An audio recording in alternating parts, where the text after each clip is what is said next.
Hey everybody, welcome to the brand new Loft Theatre Podcast. It is delightful to be here. My name's Guy Devine. This podcast is about promoting the fabulous work that the Loft Theatre does, year in, year out, 9 shows a year. And for the first show, I'm delighted to say I have Dave Crossfield and Joe Steevly from the upcoming production of Frozen. So, let's welcome them on for the first step. Dave and Joe, everyone, first step. Hello. Hi. How you doing?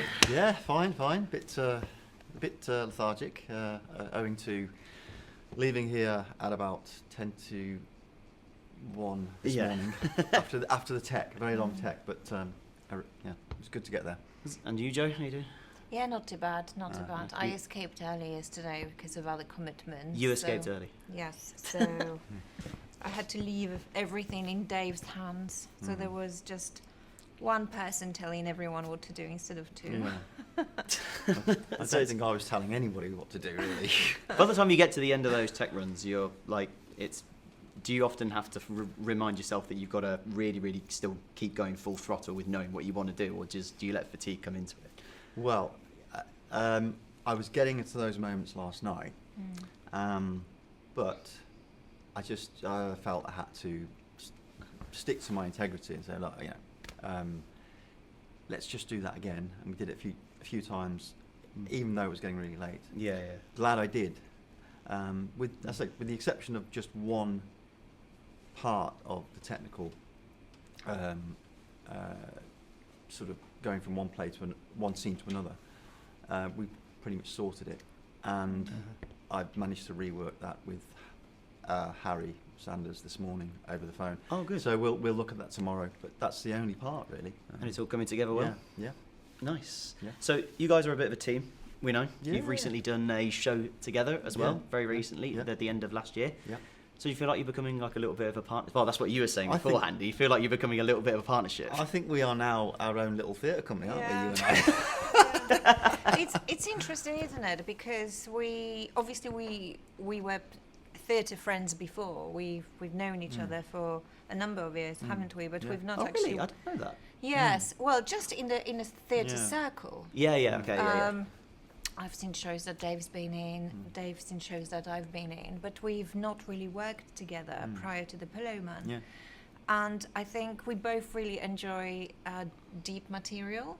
Yeah. So, very sort of self-indulgent, isn't Yeah. it?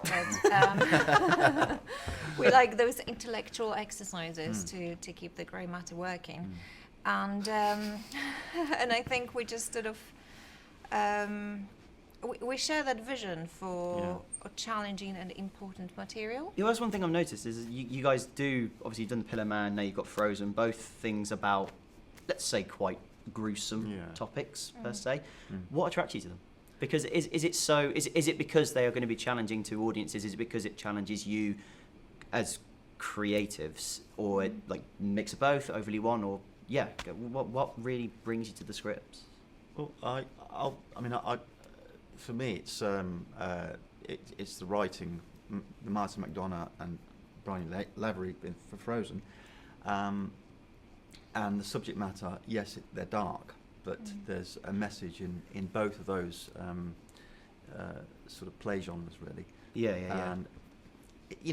And in both of those examples, in this example, Frozen and the Pillowman, there are themes of how there's a cycle of behaviour in human beings when they're children.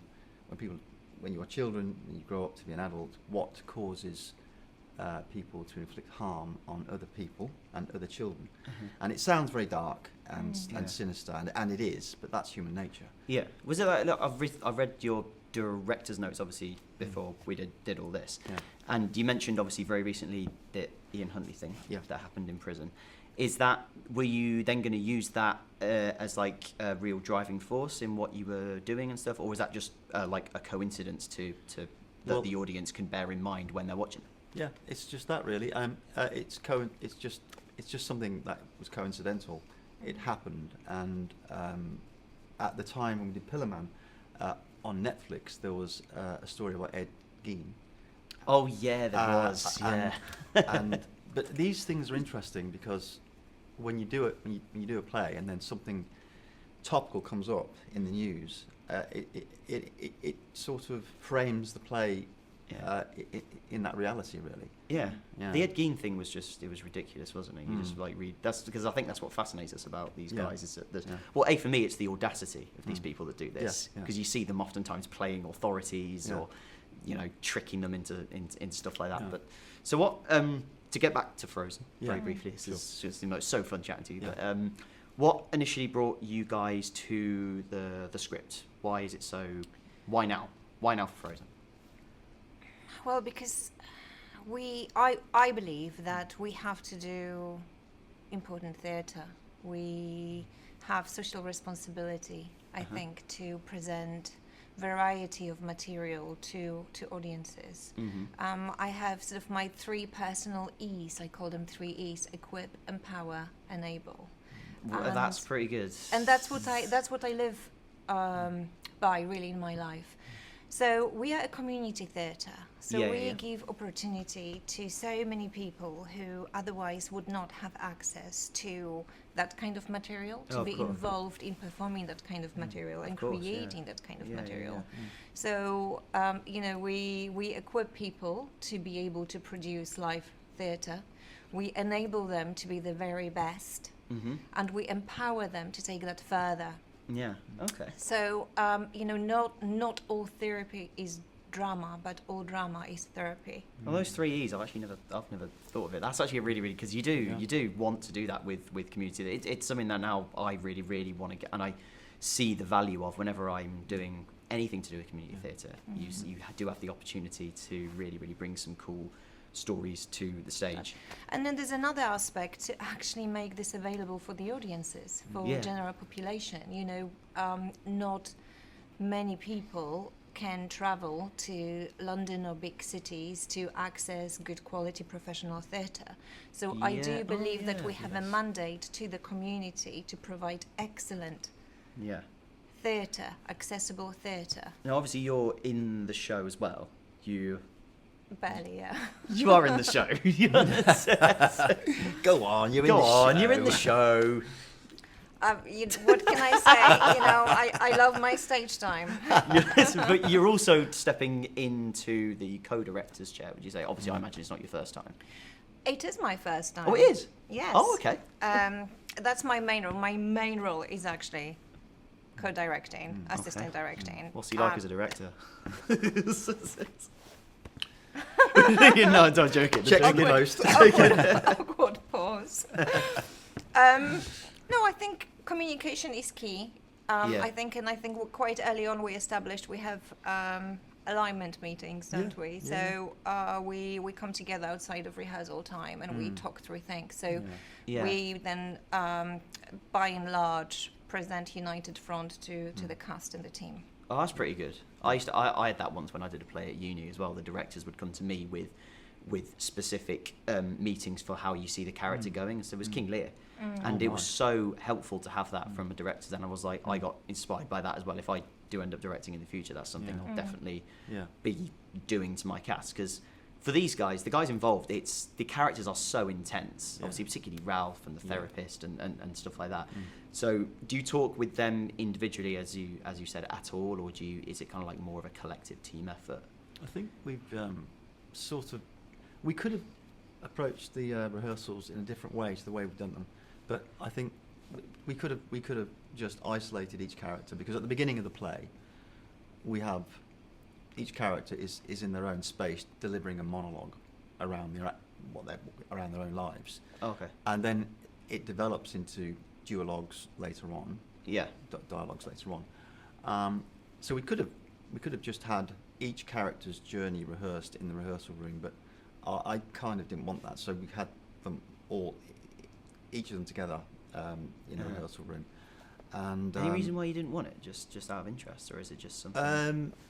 I'm just saying we could have explored that route, and I'm not sure. Maybe if I were going to do this play again, that would be the thing to do. Yeah. But the way we've done it is we've had all of the characters in the rehearsal room for every rehearsal, looking at various sections of the play, and we've just been discussing, the cast and ourselves have been discussing the right way forward for each of the characters. During the rehearsals. And we did a number of workshops. The first sort of 2 or 3 weeks of our rehearsal process so were helpful, technique workshops. It's so helpful. So all the actors had the same rehearsal vocabulary, physical and also sort of cognitive. Can we expect a physical piece then? No. No, okay. Because it's not physical theatre in a sense of movement. Okay, it's about physical embodiment of the character. Well, because there's an interesting, from the excerpts that I've read myself, I did do a bit of reading beforehand. Yeah. It's obviously a very creatively written play as well. So there has to be.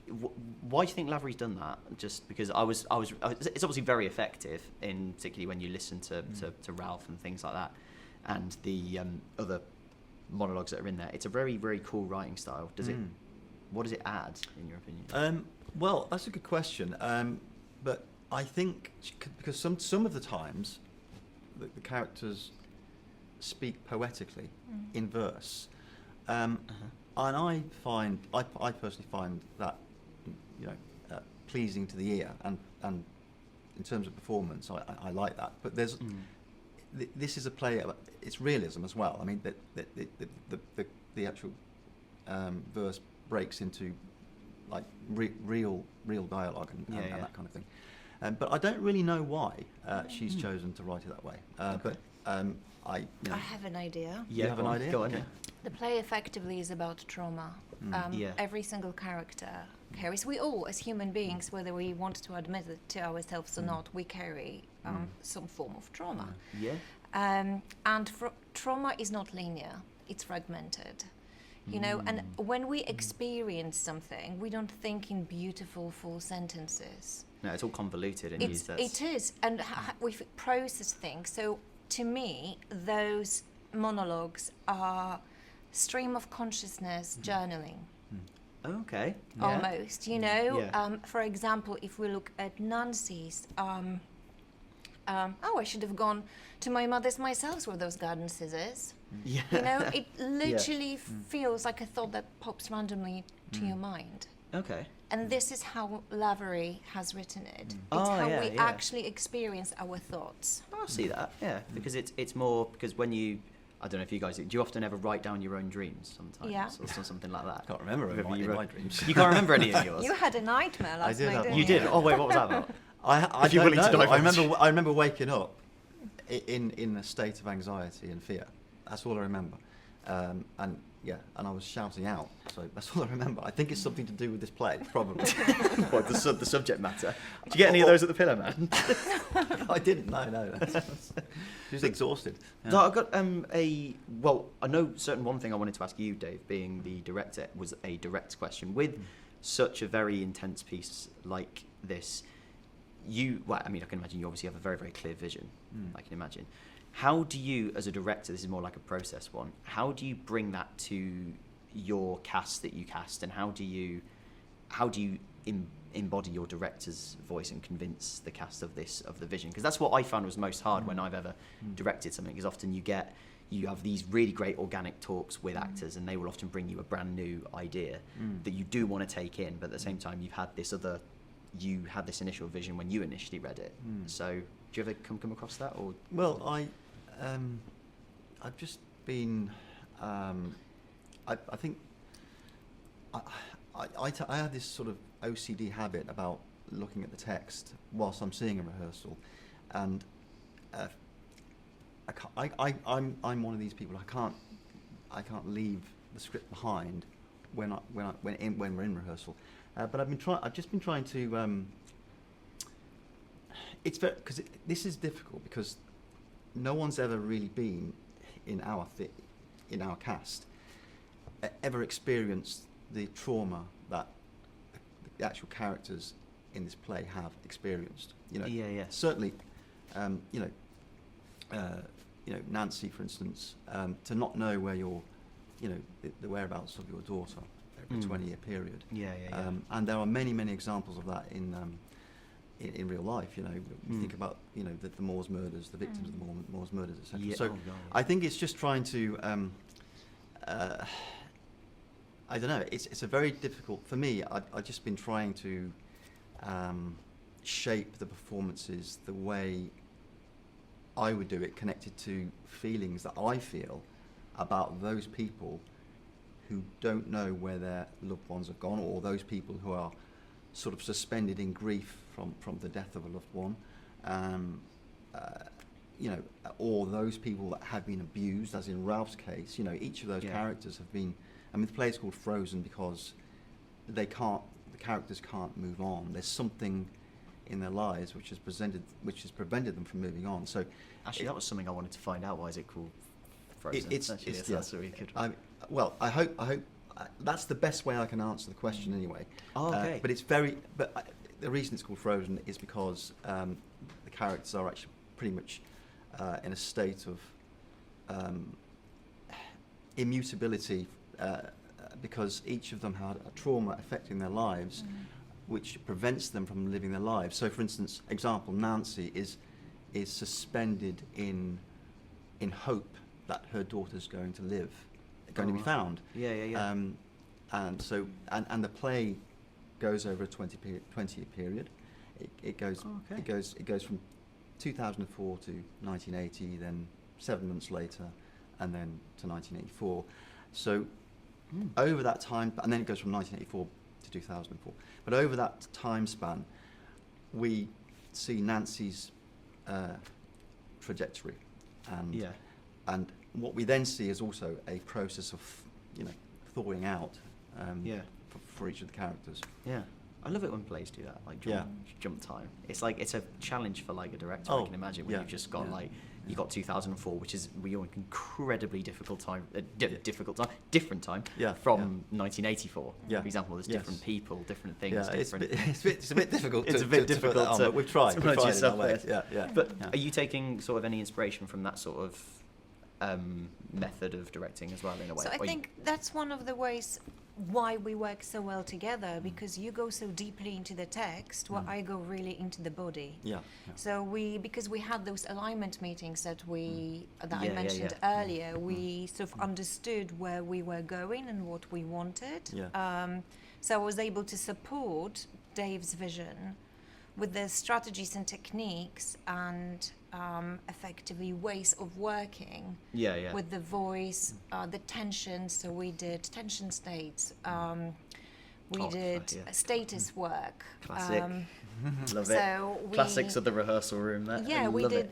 We then applied it directly to the text and the scenes. We did some multiple brain integration techniques and some heart math and things like that to access the emotional states and to understand where is the character processing. So I think combination of Dave's meticulous approach to text and my sort of rehearsal room experience has combined effect of what we're going to see. Really, really well. These actors will be going through a really, really good but a really, really creative time. Judging by what you guys have said, they must have had like just so much information to hand and so much guidance through it and stuff. Do you have to make it fun for that reason? Do you? Because it's obviously such a dark piece. Do you have to I bring in so much light to the rehearsal? No, I honestly think all of our rehearsals have been fun. Despite what you'll see on stage, that we have had a lot of laughs in the rehearsal room. I mean, we don't take it out too seriously. It's not. There are some really funny things in there. Yeah, there are actually. There are some comedic moments that the audience doesn't expect, rather than leaving, but they're going to be challenged at the end of the day, I suppose. So, well, I think what I said in the notes, in the director's notes, is that once seeing this play, and we talked about Ian Huntley earlier. It was, it's hard.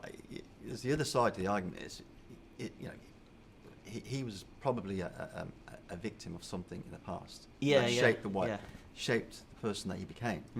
And it's, it's very difficult to sit here and say, I'm sorry. I have empathy with the likes of people like Robert Black, for instance, who murdered 4. Yes, he was mentioned. You mentioned him as well. Yeah. Who murdered 4. I didn't know about him at all. Children. He was a completely new name that I read. So I had no idea who he was. Well, the interesting thing is that the play the characters in the play are based on testimonies of those people.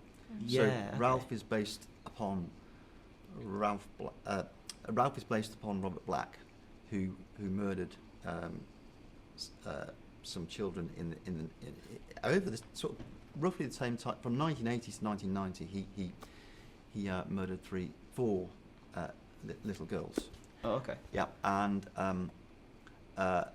Lucy Partington was one of the victims of Fred and Rosemary West.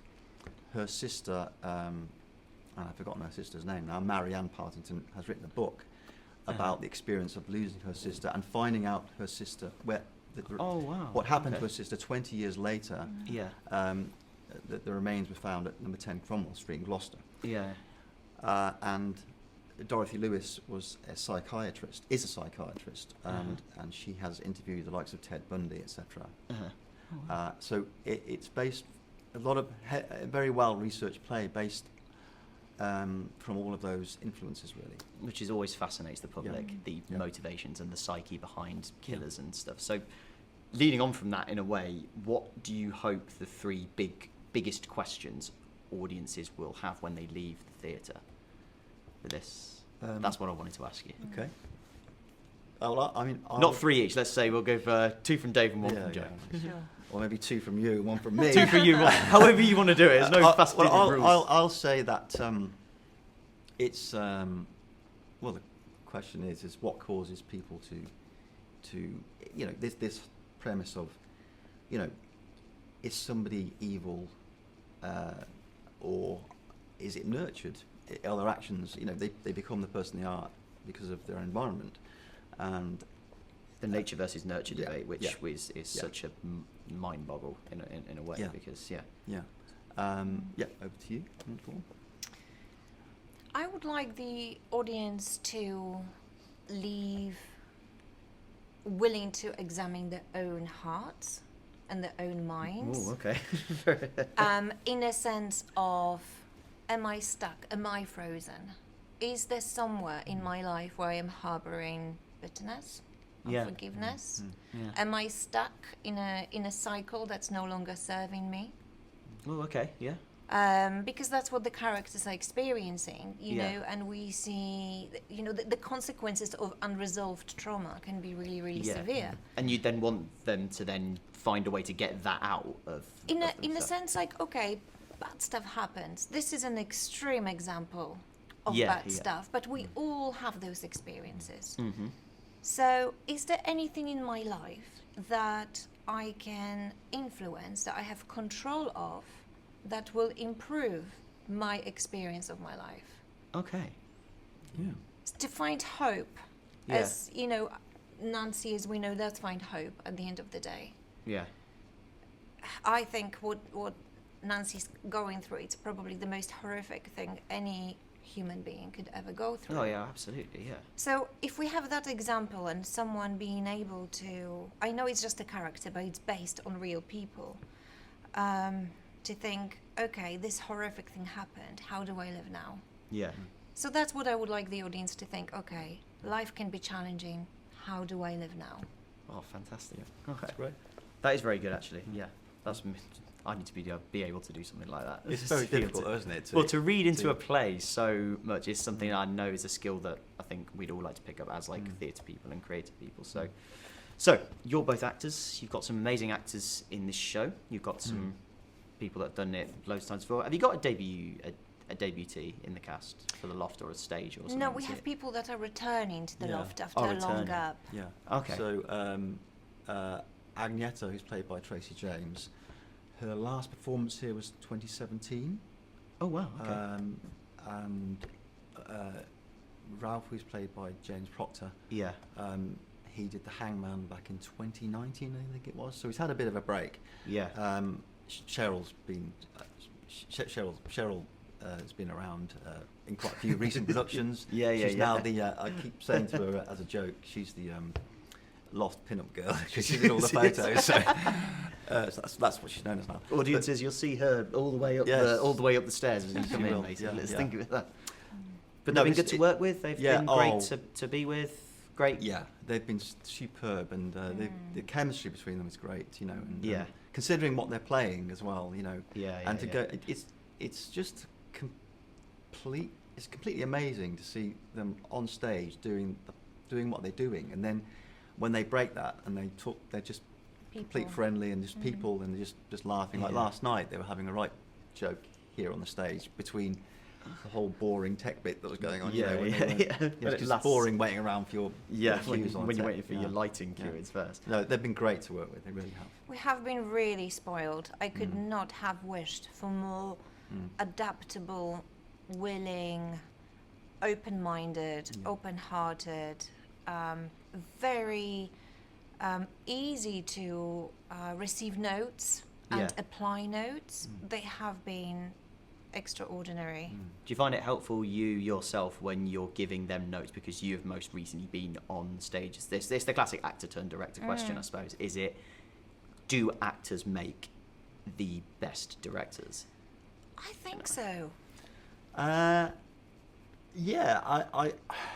think some people are more responsive to notes than others.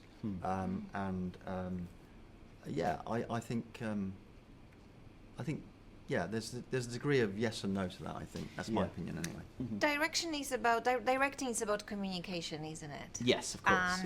And I think if you know how you like to receive notes, then you can ask and you know, alter how you deliver your notes in a way that they'll be best received. So that's what you have to start considering, because there's a way, I suppose, to give notes, because you can't, you need specific sometimes, instead of just, you know, vague, go somewhere around here, or pick up this at a point whichever feels best, I suppose. So. I think, you know, there's got to be a reason why people do what they do in a scene or anything, you know.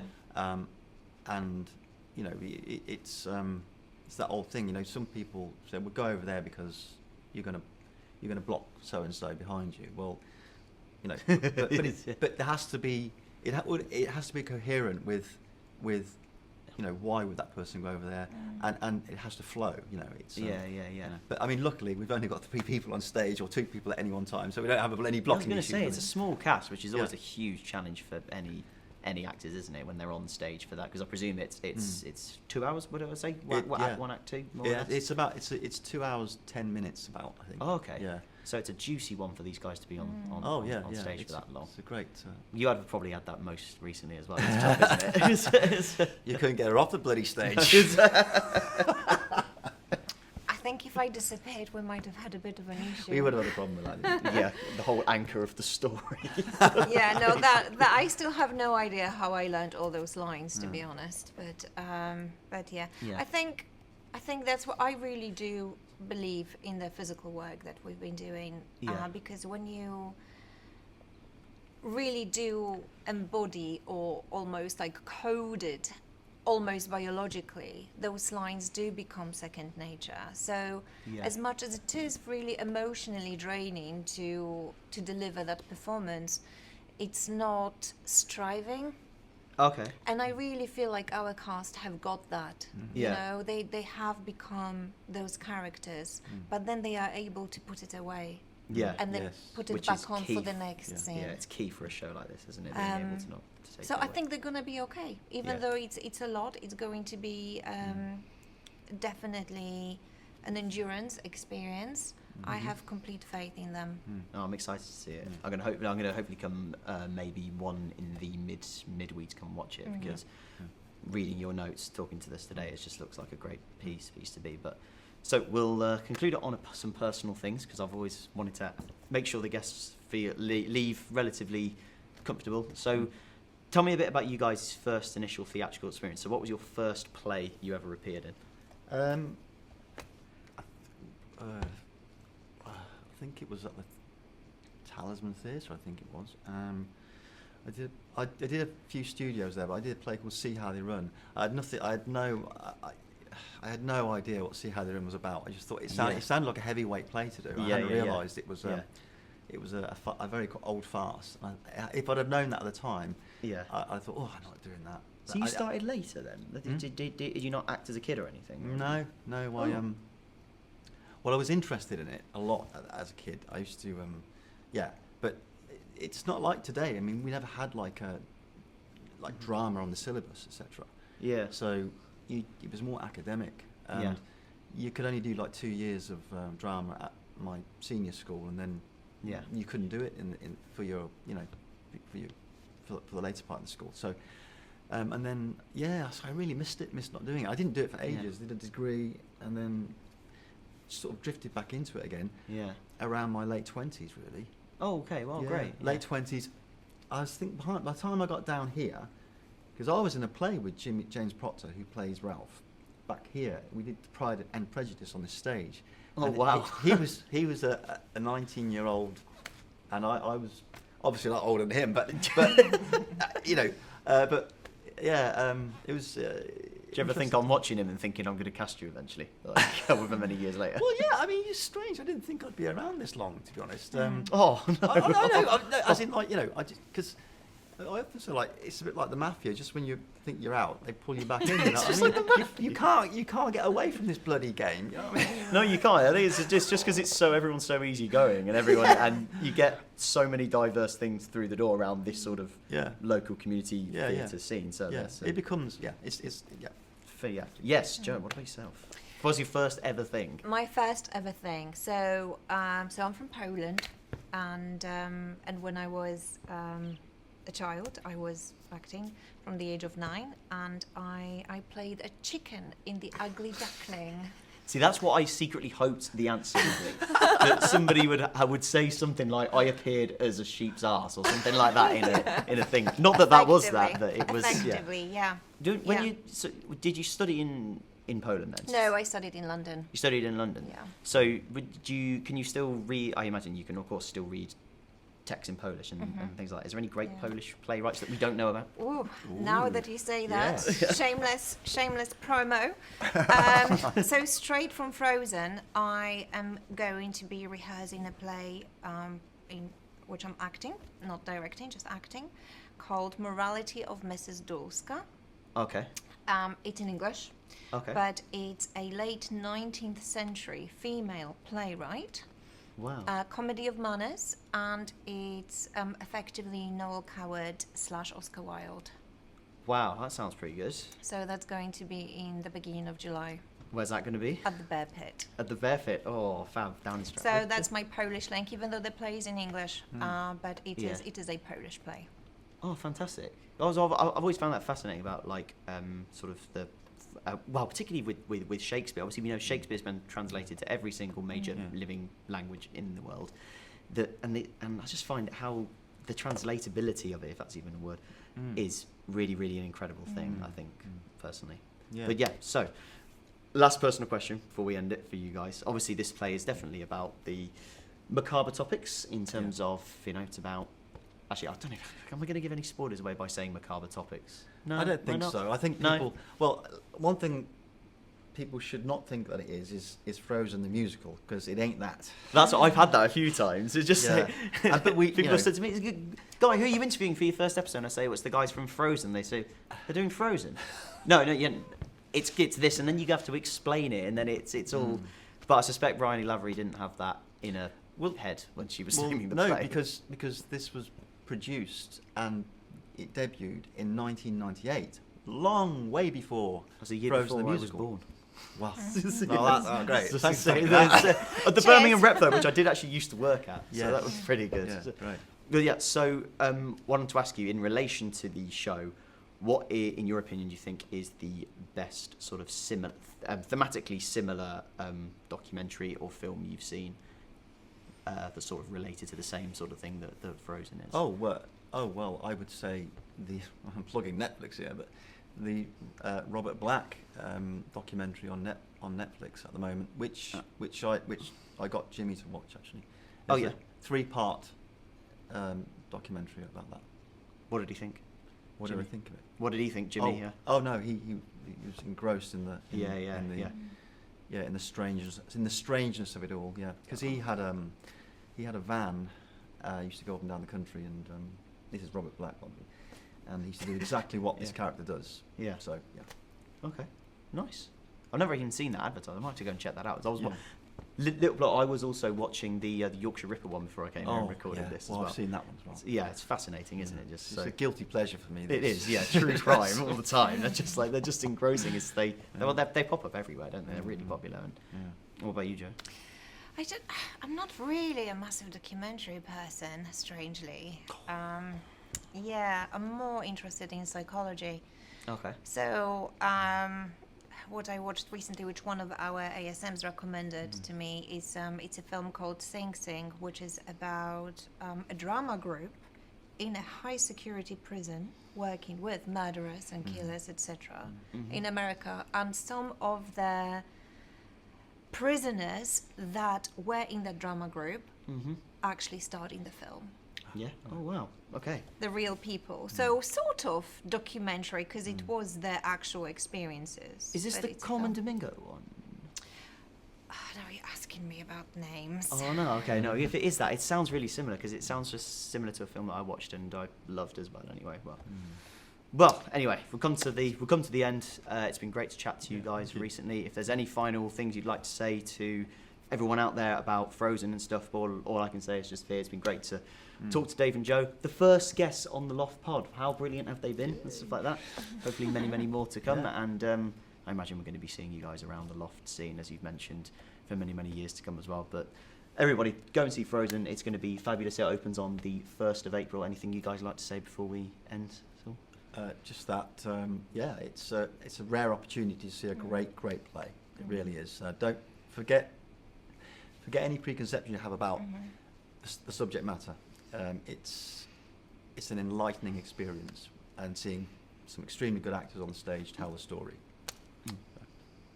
Yeah, it's not going to be what you imagine it is. It's going to be better.